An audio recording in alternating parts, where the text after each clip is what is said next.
Have you ever wondered why, even when your life seems full, something still feels missing?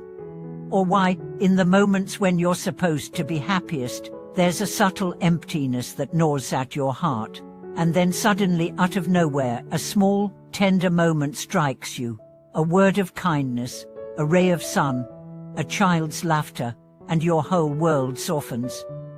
Welcome back, my friend. Today, we are going to unpack one of the most underestimated, yet transformative powers in human existence: gratitude. But not the kind you say when someone passes you the salt. Not the surface level, "thank you" we mumble out of habit. I'm talking about the kind of gratitude that rearranges your soul, the kind that reorients your perspective, the kind that opens a spiritual door, shifts your frequency, and makes you fall in love with life again. So what exactly is this kind of gratitude? Why do some of the most awakened, joyful, resilient people all seem to share this one quality? And how do we practice it when life feels dark, chaotic, or downright unfair? These are the questions we are going to explore in depth today. Buckle up, because this is not just a video, it's a spiritual journey, and by the end of it, you might just see your world in a different light. Let's begin with a story. There once was a war journalist, tough, cynical, and emotionally burnt out. He had seen the worst of humanity: bloodshed, betrayal, fear. One day, while covering a bombing in a conflict zone, he was thrown by the shockwave of an explosion.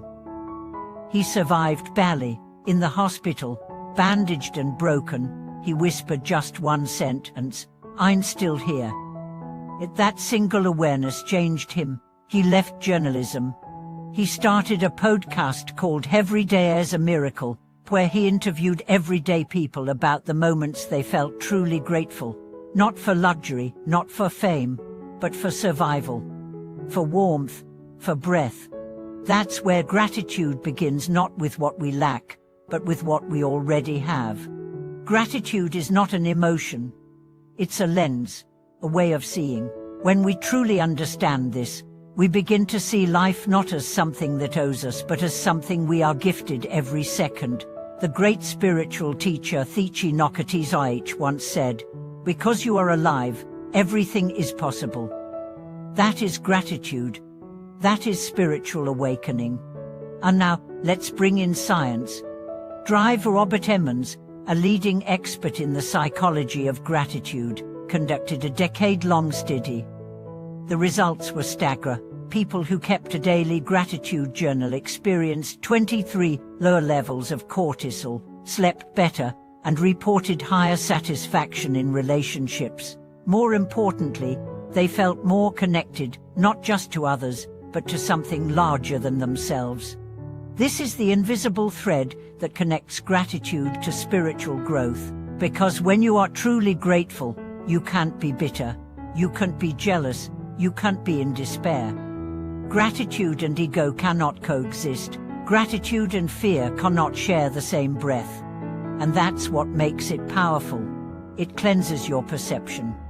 But here's the challenge. How do we feel grateful when life is painful? When you've just lost your job? When your relationship ends? When your body is sick? That's when gratitude becomes not a reaction, but a decision. It becomes a rebellion against despair. Let's pause. I want you to do a small exercise. Think of something in your life that you've complained about recently: your boss, your apartment, your schedule. Now flip the lens. What does that same thing allow you to do? What gift hides in that frustration? That job may stress you, but it pays your bills. That apartment may be small, but it's your sanctuary. That schedule may be packed, but it means you're needed. Gratitude doesn't deny the problem. It reframes the perspective. One of the most beautiful practices I've encountered is called the gratitude loop. Every night before sleep, say 3 things you're thankful for, but here's the twist: include one thing that challenged you that day.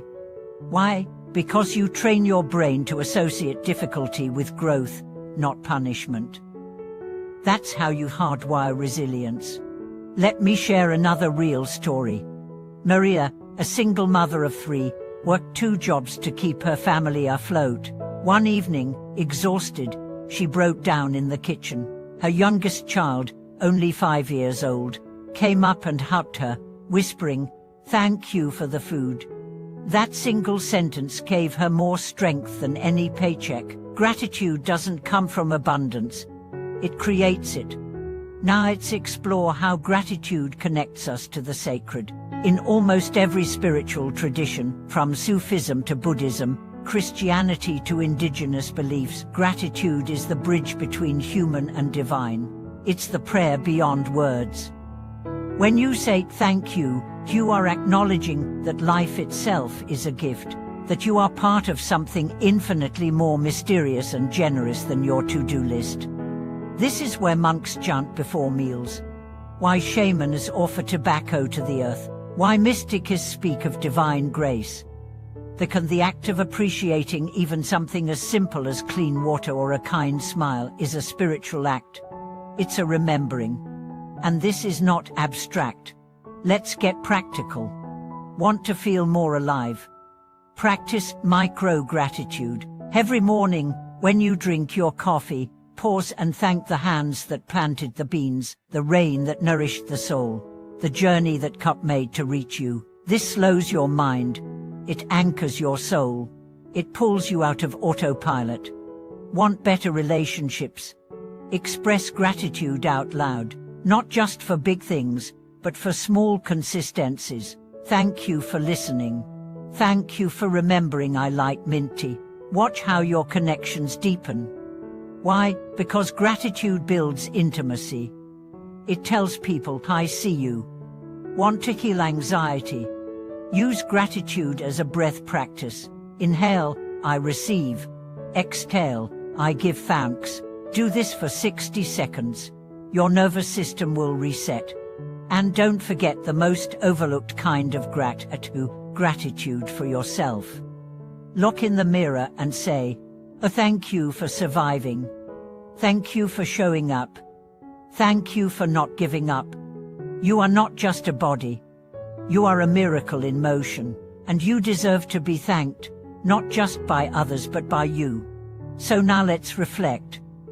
What if you lived every day as if it was sacred? What if you walked into your home like it was a temple? What if you treated your next breath as a divine gift? Because it is. This is not about pretending life is easy. It's about remembering that, even when it's hard, it's still precious. You might ask, will gratitude solve all my problems? No, but it will change you. And when you change, everything else begins to. So I invite you right here, right now, to begin your gratitude journey. Write one thing in the comments that you're thankful for today. Let us create a chain of appreciation. Let us remind the algorithm and the world that light still exists. And if you found meaning in today's message, please subscribe, like, and share this video with someone who needs a reminder of life's quiet miracles. Thank you for being here. Thank you for watching this video.